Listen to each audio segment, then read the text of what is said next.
Alright, hey guys, and welcome back to another video. So today I wanted to cover a topic that I think will widely and broadly appeal to new retro game collectors out there that are thinking about getting into the hobby, or maybe you most recently started collecting retro games. I think it'll also apply maybe some tips and tricks and things to avoid for also collectors that have maybe been in the hobby for quite a bit longer. So here are my top 5 mistakes to avoid when it comes to collecting retro video games in today's day and age and this crazy hobby that has kind of steamrolled out of control as of lately. So the first thing that I have to say is, what do you think of when you think of other collectibles, right? When you think of trading cards, people don't collect cards that are heavily used, bent, dog-eared corners. A lot of people want really nice mint condition trading cards for their binder, or maybe they want to get them graded or something. Whatever you want to do, most people want nice trading cards. Most people, when they collect action figures, they want action figures that aren't missing limbs or aren't missing weapons. They don't want things all scuffed up and paint missing. I guess if it's really vintage, that's okay, but you see the point that I'm getting at here. Most collectible hobbies, people want stuff in really, really nice mint shape, and if you're approaching retro video games with that mentality, I think you're going to run into a lot of trouble. Maybe if you had a head start collecting retro games back before this crazy boom that we've had over the years, you can get away with having a lot of your games in mint condition. But nowadays, if you're looking to get mint games, we're talking boxes that look untouched, crisp corners, manuals that seem to have never been touched by a human hand, carts and such that look so good they look like a reproduction, which is a whole nother topic for another video later on. But in video games, I think if you're getting into it right now, you want to be aiming for games that are in poor to use condition. You want to be getting the games that have maybe some tears, nothing crazy, dented corners in the cardboard boxes. And there's actually tricks to kind of ironing out those dents these days, apparently, but that's not my area of expertise. But look for the games that have labels and maybe a little bit of marker or little Billy's name that's written on the back of the cart.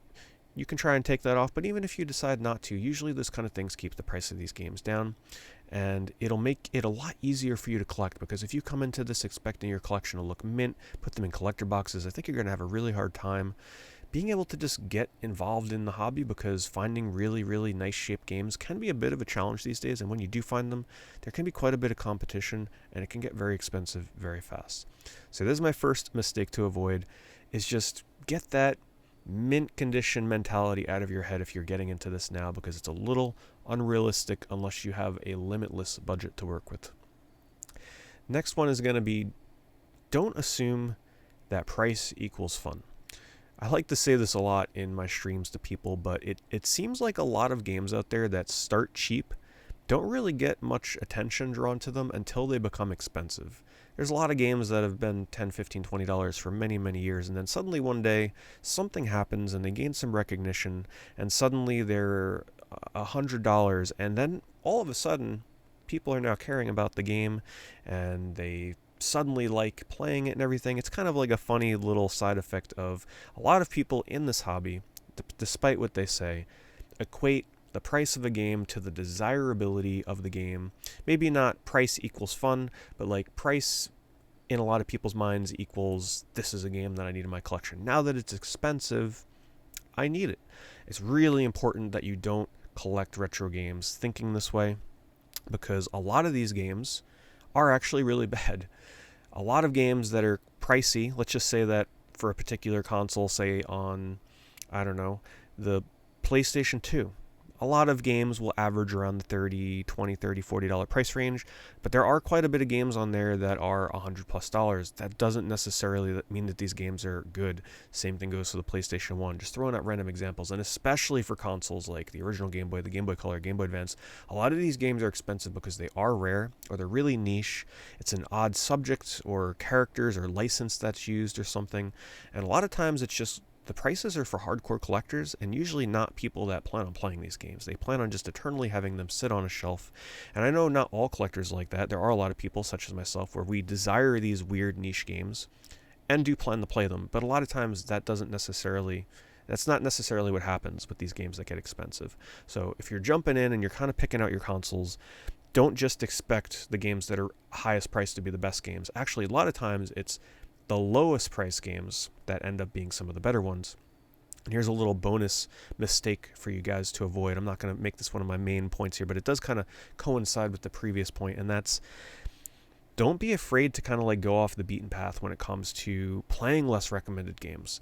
Don't just watch YouTube videos that recommend, hidden gems or my top 10 games for this console. Do some of your own research, find some of your own games, and just go based off of the cover. Just look at the cover art. Go on eBay, scroll through a console, and just look at the cover, and if it's a cheap enough game where you can afford it, just go for it. Sometimes it's okay to take risks and just jump in and take a chance on a game, and sometimes it's those games that have the least coverage that end up being some of your favorites. And I think this leads me into my next point here. It actually kind of flows pretty perfectly into it, and that's don't research games too heavily or spoil them before you buy them. Now, you might be like, but Pete, what if I'm about to buy a $100 game? I want to do some research on this game, and I don't blame you. If you're really, concerned, if your budget is very tight and you're not looking to really splurge too heavily and take risks, absolutely do as much research as you need. But when it comes to these $8, $10, $12, $15, $20 games, I would urge you really to just, read the back of the box, maybe quickly skim a long play that's on YouTube, kind of just like pop around the video. Don't watch too long. Don't watch any reviews, and make up your mind for yourself, because I think if you come into retro game collecting this way, you'll have so much fun discovering what feel like artifacts that you're unearthing for the first time. It'll feel like you're playing a game that nobody has ever played or heard of for the past 10 years, because you're kind of just maybe discovering a game that nobody gives a shot because maybe there's no coverage of it. And even if there is a lot of coverage of it, you can kind of approach the game as sort of unearthing it for the first time, because these days, if you look too much into a game, a lot of people, content on the internet these days want to tell you as much as possible in as short amount of time as possible. So in the span of 5 minutes, somebody can completely spoil a game for you. They'll show you the bosses. They'll show you the cool plot twists. They'll show you the ending bosses. You might not even realize that you're watching the ending of a game because the person that edited the video didn't tell you. So if a game is cheap enough and you are willing to take the risk, I highly advise just going blind to some of these games. Experience what it used to be like back in the day. Just going into a game store, looking at the cover, flipping it, looking at the back of the box, and making your purchase decision off of that. I think you'll get a lot more mileage for your bucks in collecting retro games if you kind of take that approach. So my next thing is also kind of tying into my last point. Don't spread yourself too thin.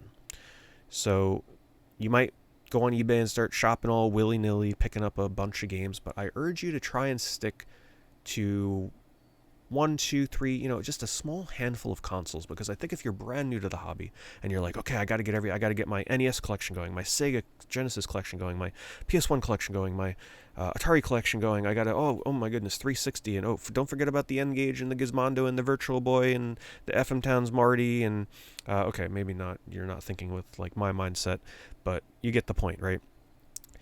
Maybe pick a console that is a childhood favorite that you grew up with, something safe, something that you know that you'll enjoy.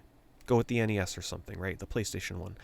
And then maybe pick something a little more out there, a little more outside of your comfort zone to really, to kind of look into these really obscure games and a side of gaming that maybe you wouldn't have looked into otherwise. Like maybe you want to go with the 3DO, or maybe you've never touched a Game Boy Color game. Go with that. Maybe you've written off the N64 in the past, where when you played it when you were younger, you weren't really the biggest fan, but you want to give it another chance. Try and diversify the consoles that you collect for to have different categories of, you're going to buy a game on here and probably love it. You're going to buy a game on here and it might take a chance on, maybe not being for you, but at least you played something completely different outside of what you would normally play. And then a console where maybe you don't usually care what's on there, but you're willing to take a shot and, maybe pick up some of the cheaper games and see if your opinion's changed over the past 10 years from what you might remember playing at a friend's house. And I think you'll have a lot more fun. What I'm essentially just trying to say here is don't diversify too much. Try and stay focused. And I think you'll also, as you see your collection slowly grow, it's a lot more satisfying to see a curated collection growing and filling in shelf space rather than having like a few little games here for that console, a few little games here for that console. Don't feel pressured. Don't feel peer pressured essentially to try and replicate what you see other collectors have. Just try and be yourself, collect for something you love, something that's interesting, something that, you're willing to take a chance on. And, I think you'll really enjoy seeing your shelf space fill up over time with sort of your own little gem discoveries. And my last tip here of a mistake to avoid is don't play your games too fast. savor them. This is probably one of the biggest tips that I use for myself, in that the reason that I love buying physical games, especially complete in boxes, because despite whatever it may cost, I really try to savor the game. Meaning, I try not to pop it in for 10 or 15 minutes and then be like, this isn't really for me. Let's try the next game. Okay, this one, 5-10 minutes. Okay, let's move on to the next game. When you buy a retro game, really sit down with it. Try and just get yourself to put in a few hours at least. Try and force yourself to play a little bit further than you maybe would have otherwise, to try and reach a certain point of the game where maybe your perspective will completely change around. If you're kind of feeling burnt out, put it down, return to it the next day, but don't put it down and then play another game and then say, I'll come back to it next week. No, really try and force yourself to stick with the game and only stop playing when you really feel that it's just too far gone. It's definitely not for you. And don't feel ashamed to use video walkthroughs or guides these days. Listen, we're all short on time, right? You don't want to be sitting there being stuck on a cryptic puzzle for 2 hours and just beating yourself up over it. It's okay. Check a guide, check a walkthrough, do whatever you got to do. Get past the part that's keeping you stuck so you can continue on with the game. And, just savor the time. I feel like when I spend money on a game, I feel a bit more attached to it. I feel like it's really part of my collection, and I want to give it a good enough shot as possible. And I've found so many great games over the years, giving them more of a chance than they probably deserved. So, maybe when I first started playing the game, I thought it was sort of like a mediocre 5 out of 10 experience, but if I just put in that little bit of extra effort and I didn't give up on it, maybe in the end it ends up being like a 7 out of 10 or an 8 out of 10 kind of experience. So there you go, guys. I hope you enjoyed this. If you're into these sort of collecting style discussions, and if you're new to my channel, I do encourage you to check it out. I have a plethora of videos kind of like this over the years, and my focus going forward for my channel is going to be a lot of videos just like this one, where we just sit down and kind of talk about the retro game collecting hobby. So if you found this enjoyable or useful in any way, be sure to hit the like button and subscribe if you're new to the channel. It's great to have you here. Leave any comments or questions below, or even future topics for videos that you'd like to see me talk about for collecting games. And yeah, thanks for watching. I'll see you in the next one.